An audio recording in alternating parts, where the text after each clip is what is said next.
안녕하세요. 사연을 부탁해입니다. 오늘의 사연을 소개하겠습니다.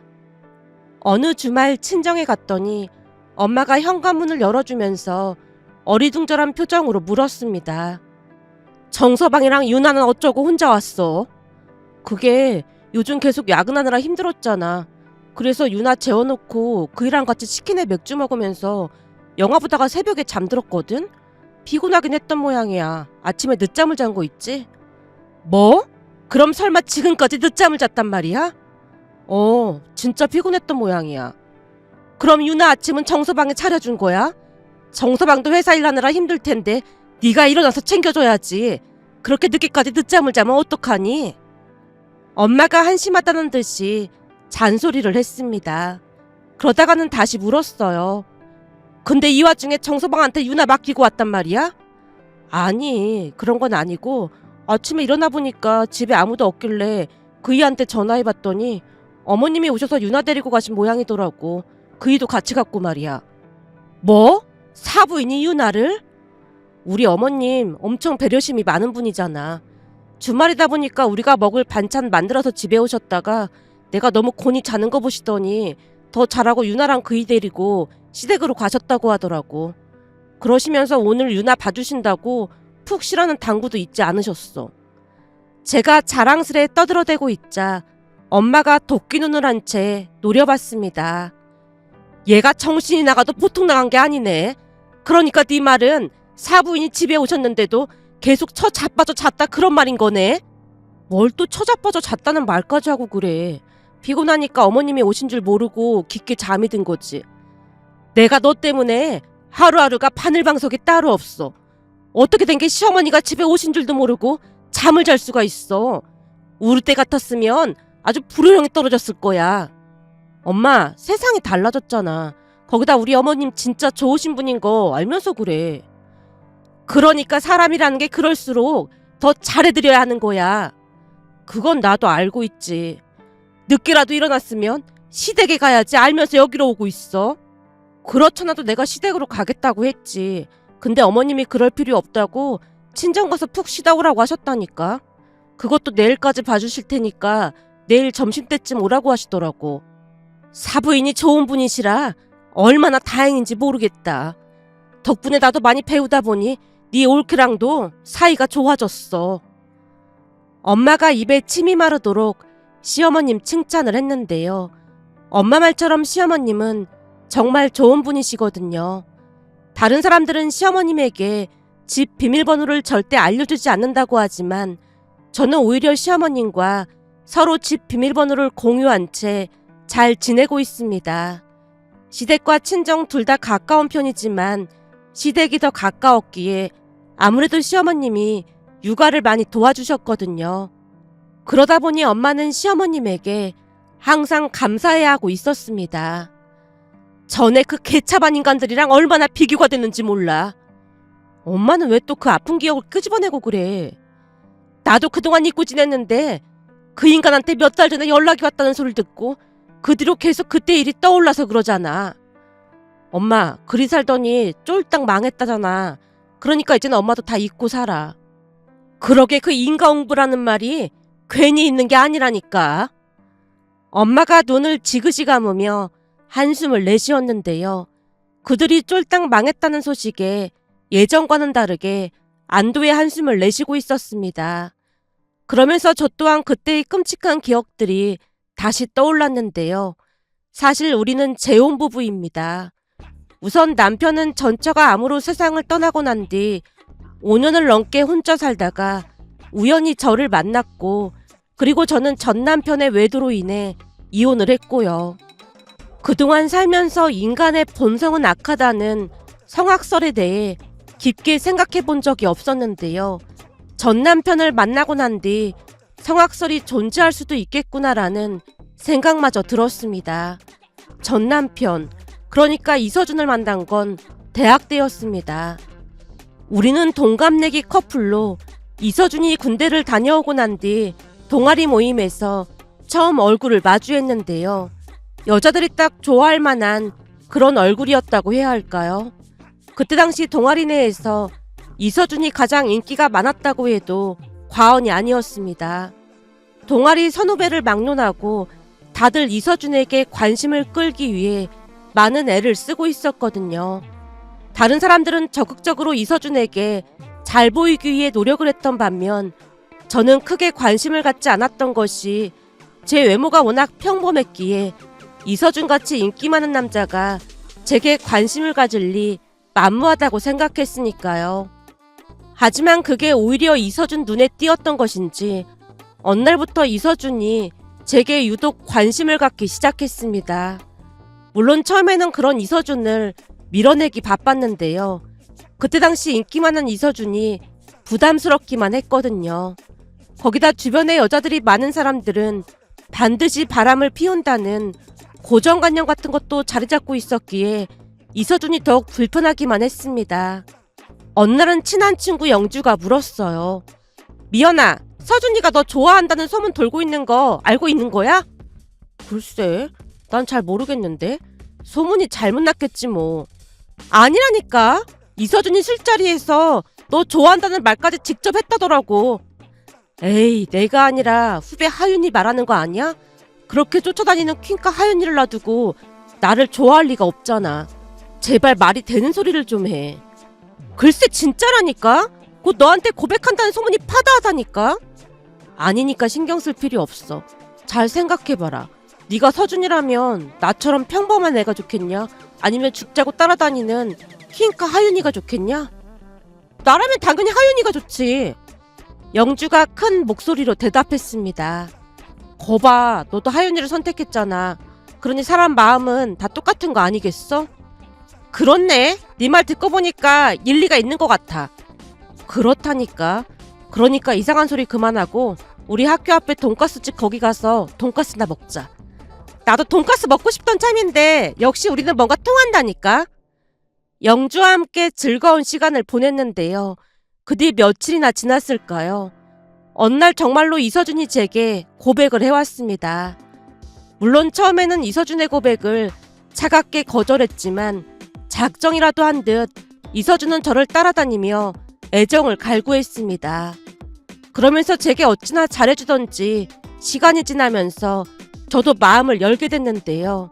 사실 이서준은 얼굴도 잘생기고 성격도 좋은 편이었기에 누구라도 마음이 갈 수밖에 없는 그런 사람이었습니다. 결국 우리는 사귀게 됐고 처음에는 얘가 다른 꿍꿍이가 있는 게 아닌가 싶어 조금은 거리를 둔 채 지냈어요.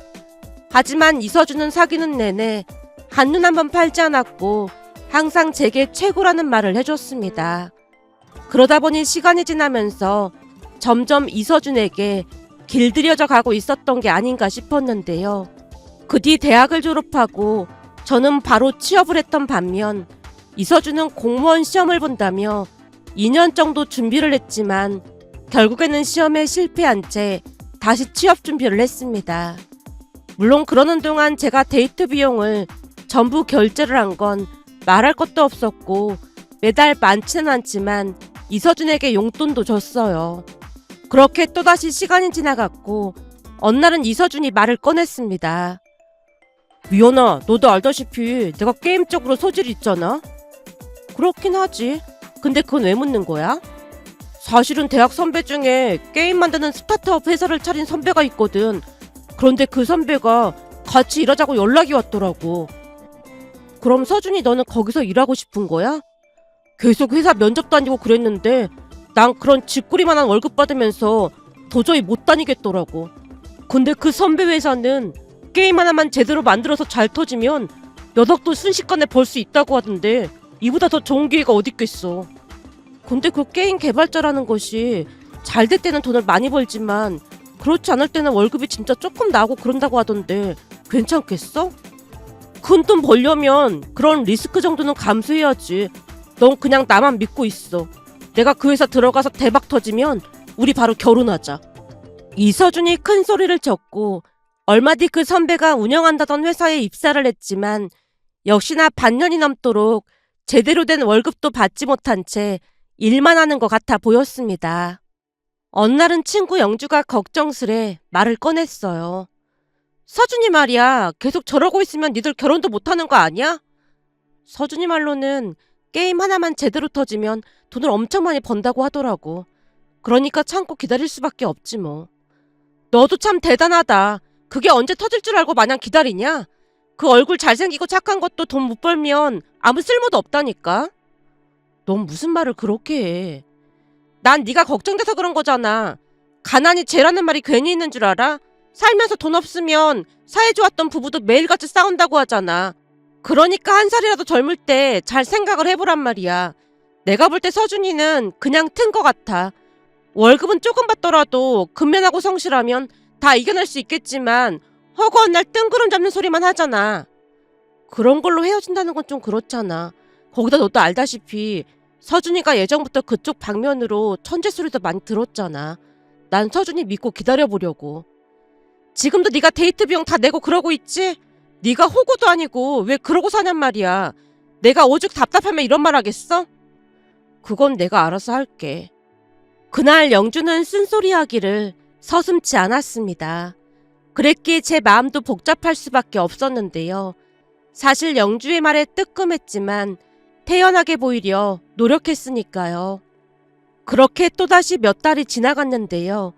어느 날은 이서준에게서 만나자는 연락이 왔고 약속 장소로 나갔더니 다짜고짜 제게 선물을 내밀었어요. 이거 선물이야. 이게 뭐야? 딱 보면 모르겠어. 백이잖아. 뭐? 백? 설마 명품백이란 말이야? 빙고, 명품백이 맞습니다. 그동안 미연이 네가 한결같은 마음으로 기다려줘서 내가 주는 선물이야. 근데 무슨 돈으로 이 비싼 명품백을 산 거야? 이까지 백이 비싸긴 뭐가 비싸다고 그래. 이번에 우리 회사에서 개발한 게임이 아주 대박이 났어. 그래서 이까지 백 정도는 아무것도 아니야. 우리 엄마한테도 하나 사드렸는걸. 정말? 그럼 그게 대박 친 거야? 당연하지. 완전 대박 났어. 거기다 지금 또 하나 개발 중인 게임이 있는데 그것도 느낌이 아주 좋아. 그날 이서준은 신나서 제게 밥도 사주고 돈을 펑펑 쓰고 다녔습니다. 물론 이서준이 잘 돼서 좋긴 했지만 마음 한구석에는 왠지 모를 불안감 같은 것이 출렁이고 있었는데요. 돈을 놀랄 만큼 많이 벌긴 했지만 돈 관리에는 전혀 관심이 없다는 듯이 마구마구 쓰고 다녔습니다. 그러던 어느 날은 이서준이 프로포즈를 해왔고 제가 단호하게 말했어요. 결혼하려면 돈부터 모아야 하잖아. 그러니까 나랑 같이 은행에 가서 적금 통장 하나 만들자. 월급의 반 정도 적금 부어서 빨리 목돈 만들어야 해. 내가 몇 번이나 말했잖아. 나 인센티브 장난 아니게 많이 받아서 그런 적금 같은 거 필요 없다니까. 그래도 집도 마련해야 하고 그러니까 돈 잘 벌 때 많이 저축해놔야지. 이렇게 저축 안 하고 쓰고 다니면 나 너랑 결혼 못해. 사실 서준이 네가 요즘 돈을 많이 버는 건 잘 알고 있지만 그럴 때일수록 돈을 모아야 하는 거란 말이야. 알았어. 그럼 우리 결혼하는 거야? 결혼은 돈이 좀 모아진 다음에 하자. 제 말에 이서준 입이 대빨 나와 있었는데요. 이상하게도 이서준은 결혼에 집착을 했습니다. 그러다 어느 날은 영주를 다시 만났더니 영주가 기가 막힌 소리를 했어요. 서준이 성공해서 돈 많이 벌었다고 소문이 쫙 났더라. 요즘 돈을 많이 벌긴 하더라고. 근데 아무리 많이 벌어도 그렇지 돈을 너무 물쓰듯 쓰고 다니는 거 아니야? 동기들한테도 비싼 술도 사주고 그랬다던데? 그렇지 않아도 내가 월급 관리하기로 했어. 잘했네. 근데 서준이가 술에 취해서 동기들한테 이상한 소리를 했다더라고. 너한테 말해야 하나 말아야 하나 고민하다가 말 꺼낸 거야. 영주가 제 눈치를 살피고 있었기에 제가 영주를 빤히 바라봤는데 영주가 말을 이어갔습니다. 그게 친구들이 서준이한테 너처럼 얼굴도 잘생기고 돈도 잘 버는 애가 왜 김미연이랑 사귀냐고 물었다는데 말이야. 아무래도 서준이가 잘 나가다 보니까 질투심에 그랬던 것 같아. 그러니까 너무 기분 나쁘게 생각하지는 말고. 아니야. 사실 나도 그 부분이 조금 이상하긴 했어. 어디를 가도 사람들이 서준이가 왜 나 같은 애를 만날까 하는 그런 눈빛으로 쳐다보긴 하거든. 그래서 불편할 때가 많아. 뭘 또 그렇게까지 말하고 그래. 사실 이서준이 얼굴은 잘생기긴 했지만 그거 하나 빼놓고 너보다 잘난 게 뭐가 있다고 그러냐? 거기다 지금까지 네가 데이트 비용도 거진 다 내고 이 정도면 이서준 뒷바라지 해준 거나 다름없잖아. 뒷바라지까지는 아니지. 그게 뒷바라지가 아닌 뭐겠어. 이서준은 너 배신하면 인간도 아닌 거야. 근데 내가 어디까지 얘기했더라? 동기들이 서준이한테 왜 나랑 사귀냐고 물었다는 얘기까지 했어. 맞다. 암튼 동기들이 서준이한테 너 정도면 더 예쁘고 능력 있는 여자 만날 수도 있을 것 같은데 왜 김미연하고 사귀냐고 물었다는데 이서준이 하는 말이 넌 약간 보험 같은 거라고 했대. 보험이라니? 그게 무슨 소리야? 말 그대로야. 그러니까 이서준도 자기 직업이 불안정하다는 거 잘 알고 있다는 말인 거지. 거기다 이서준이 한마디를 더 했다는데 미연이 너는 무슨 일이 있어도 자기 곁을 떠나지 않을 것 같다고 했다더라고. 그러니까 이서준한테 미연이 너는 보험 같은 존재? 뭐 그렇다고 했다던데. 그러면서 이서준이 미연이 너 없이는 못 산다는 말까지 했대. 근데 이게 좋은 의미인지 나쁜 의미인지 잘 모르겠더래.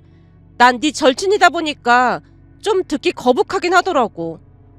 글쎄, 서준이가 내 말을 워낙 잘 듣고 잘해주다 보니까 난 잘 모르겠네. 제가 말을 얼버무리고 말았는데요. 지금 생각해보면 눈에 콩깍지가 단단히 씌었던 거였지만 그때 당시 이서준은 제게 정말 잘했거든요. 하지만 영주말처럼 이서준은 무슨 일이 있어도 자기 곁을 지켜줄, 그러니까 결혼 상대로는 적당한 외모에 한결같고 약간은 바보스러운 그런 여자를 원했던 게 아닌가 싶었어요. 그 뒤 제가 이서준 통장 관리를 해준 덕분에 꽤 많은 돈을 모을 수 있었고 그 돈과 제가 모은 돈으로 비록 대출을 끼긴 했지만 신혼집을 살 수 있었어요. 그렇게 우리는 결혼을 했습니다. 결혼을 하고 나서도 돈을 잘 벌어오는 편이었기에 제 월급으로 생활비를 쓰고 이서준이 벌어오는 돈으로 아파트 대출금을 갚아나갔습니다. 물론 그러는 동안에도 이서준의 씀씀이는 줄어들지 않았지만 일을 하기 위한 접대라는 말을 자주 했기에 눈 감아주고 말았어요. 그렇다고 하더라도 일반 회사원들보다는 월급이 훨씬 많은 편이었으니까요. 거기다 그때까지도 한눈 한번 팔지 않은 채 제게 한결같이 잘하기도 했고 시간이 지나면서 아파트 대출금도 거의 갚아가고 있었기에 그게 상관하지 않았어요. 하지만 그런 우리에게도 한 가지 문제가 있었는데요. 병원에서는 둘 다 이상이 없다고 기다려보자고 했지만 2년 가까이 임신이 되지 않았습니다. 문제는 이서준이 그 집안에 3대 독자라는 데 있었어요. 임신이 되지 않는다며 이서준 어머니, 그러니까 전 시어머니가 허구한 날 찾아와서 달달 볶아댔거든요. 우리 아들 덕분에 편히 먹고 살면서 대체 왜 임신이 안 되는 거야? 그렇게 내가 회사 그만두라고 몇 번이나 말했잖니. 월급도 얼마 못 받으면서 뭘 꾸역꾸역 회사를 다닌다고 난리야. 어머님, 그이 월급이 들쑥날쑥해서 한 사람이라도 안정적으로 월급이 들어와야 안심이 되잖아요. 너 지금 우리 아들 능력을 무시하는 거니? 이 아파트 대출도 우리 아들 덕분에 다 갚았잖아. 근데 네가 우리 아들을 무시해?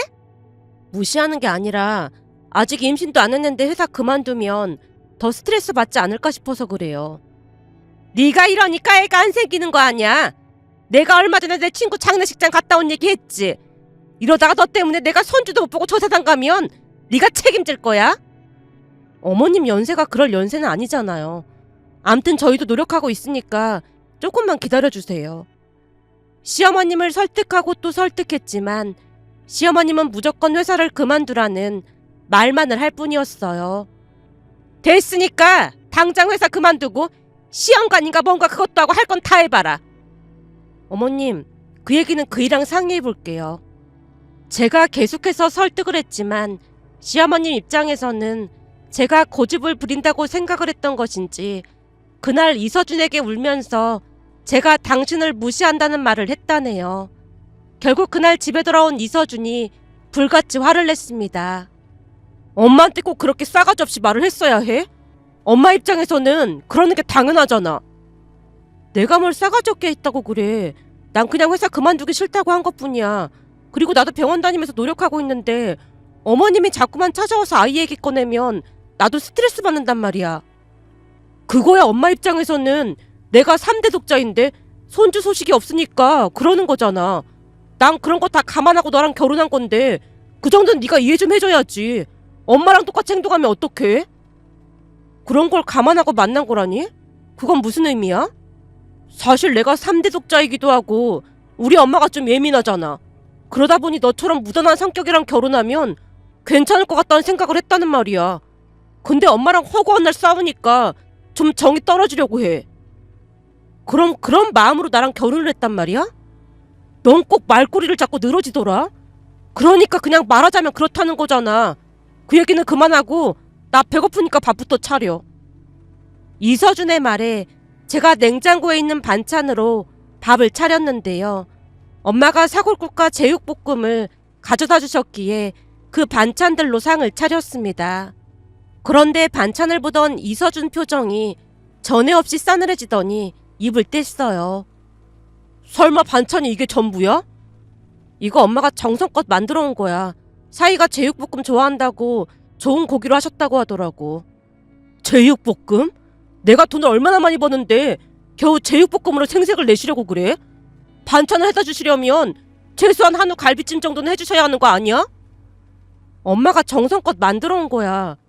예전에는 엄마가 만들어준 제육볶음이 제일 맛있다고 하고선 무슨 말을 그렇게 해? 말이 그렇다는 거잖아. 그리고 그때는 없이 살 때라 그런 거고 이제는 먹고 살만한데 반찬이 이게 뭐냐? 다 필요 없고 난 나가서 밥 먹고 올 테니까 그냥 치워. 이제 돈도 웬만큼 있는데 꼭 이렇게 궁상 떨어서 밥맛 떨어지게 해야겠냐? 그렇게 이서준이 밖으로 나가버렸습니다. 그날 이서준은 새벽 3시가 넘어서야 들어왔는데요. 술에 잔뜩 취해서 거실 소파에서 잠을 잤습니다. 그때에도 이서준은 회사에서 인정을 받는 모양으로 돈은 여전히 잘 벌었지만 계속해서 저와 부딪힐 수밖에 없었어요.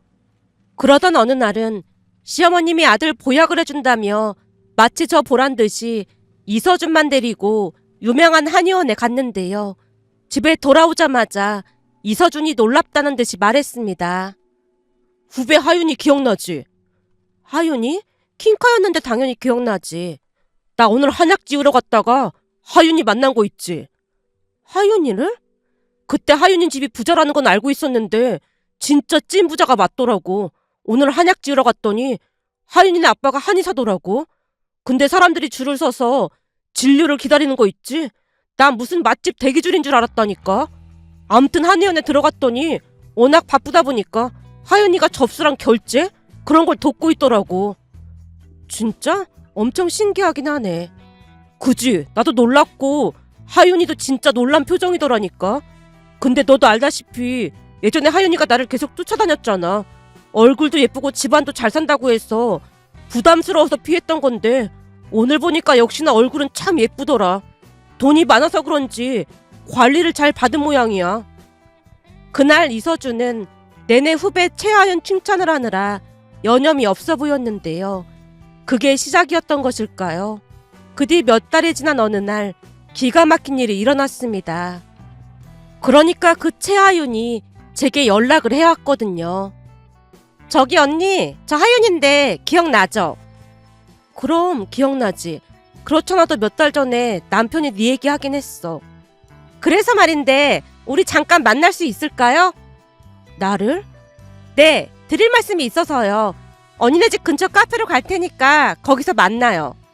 하윤이가 시간까지 말을 하고는 전화를 끊었고 다음날 하윤이가 말한 카페로 갔더니 하윤이 옆에 시어머니가 하윤이 손을 꼭 붙잡고 있는 게 아니겠어요. 어찌나 놀랐던지 제가 눈만 동그랗게 뜨고 그 둘을 바라보고만 있자 시어머니가 명령조로 말했습니다. 앉지 않고 뭐하고 서 있는 거니? 근데 왜 같이 있는 거예요? 중요한 얘기니까 우선 앉아서 얘기하자꾸나. 그 말에 제가 자리에 앉자마자 시어머니가 다시 입을 뗐습니다. 네가 못하던 걸 우리 하윤이가 해냈지 뭐니? 네? 그게 무슨 소리예요? 무슨 소리는 뭐가 무슨 소리야. 이제 보니 우리 아들한테는 아무 문제가 없었는데 너한테 문제가 있었던 게 분명해.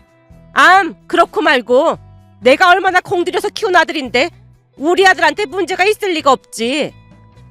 어머님, 혹시 임신 관련 얘기하시는 거예요? 그럼 그 얘기 말고 무슨 얘기를 하겠어.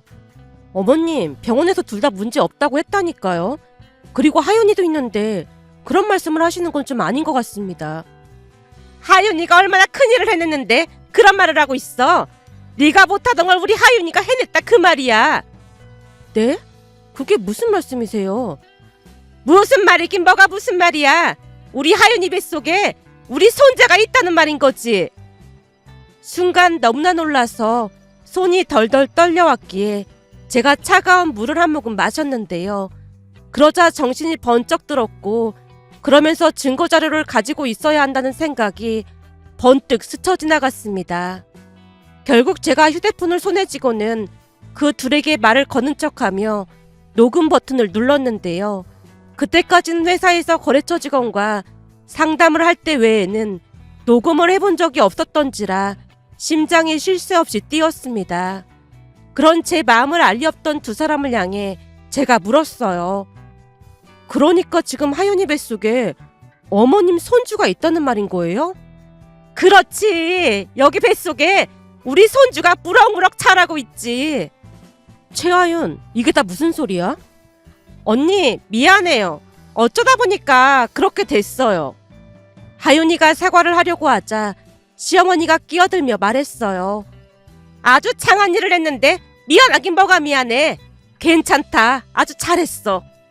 최하윤, 너 지금 네 입으로 네가 상간녀라는 말을 하고 있는 건데 그게 무슨 뜻인지 알고는 있는 거야? 너무나 기가 막혔기에 오히려 제가 되물었지만 하윤이가 천진난만한 얼굴로 대답했습니다. 그건 저도 알고 있어요. 근데 이미 아이까지 생긴 마당에 어쩔 수 없는 일이잖아요. 서준이 오빠도 대학 다닐 때 저를 선택하지 않은 걸 후회한다는 말까지 했는데 언니가 좋게 이혼해주면 안 될까요? 언니도 알다시피 서준이 오빠가 3대 독자잖아요. 안 될 게 뭐가 있어. 넌 그냥 이혼만 해주면 된다. 하윤이 말처럼 우리 아들도 너한테 질렸다고 하니까 당장 이혼서류 작성하자. 언니, 그리고 모든 조건은 언니한테 맞춰줄 테니까 녹음까지 할 필요 없어요. 하윤이 입에서 녹음이라는 단어가 터져나오자마자 시어머니가 막말을 토해냈습니다. 역시나 착한 게 아니었어. 속이 아주 웅큼하다니까. 하윤이 말처럼 네가 해달란 대로 다 해줄 테니까 이혼 도장만 찍어주면 된다. 뻔뻔함과 죄책감조차 느끼지 못하는 시어머니와 하윤이의 모습은 어딘지 모르게 닮아 있었다고 해야 할까요?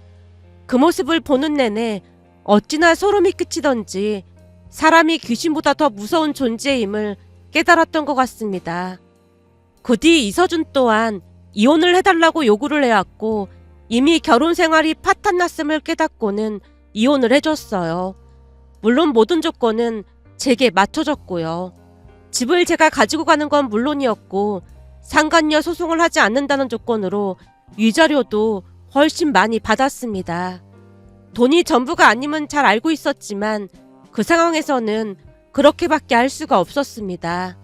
그렇게 전남편 이서준과 헤어졌고 그 뒤 저는 부동산 중개업을 하시는 작은아빠의 도움으로 그들에게 받은 돈으로 꽤 괜찮은 아파트를 구입하고 전세를 줬습니다. 그게 벌써 몇 년 전의 일이었는데요. 시간이 지나면서 그 집값도 많이 올랐다고 했습니다. 하지만 여전히 상처가 컸던지라 그냥 잊고 지냈습니다. 그런데 사람 인연이라는 게 참 신기했던 것이 몇 년 후 지금의 남편을 만났고 전생에 특별한 인연이었던 것인지 우리는 단박에 서로에게 끌렸어요. 그렇게 우리는 결혼을 했습니다. 결혼을 하고 3달 만에 임신을 했기에 많이 놀랄 수밖에 없었어요. 그 뒤 우리는 행복하게 잘 살고 있었습니다.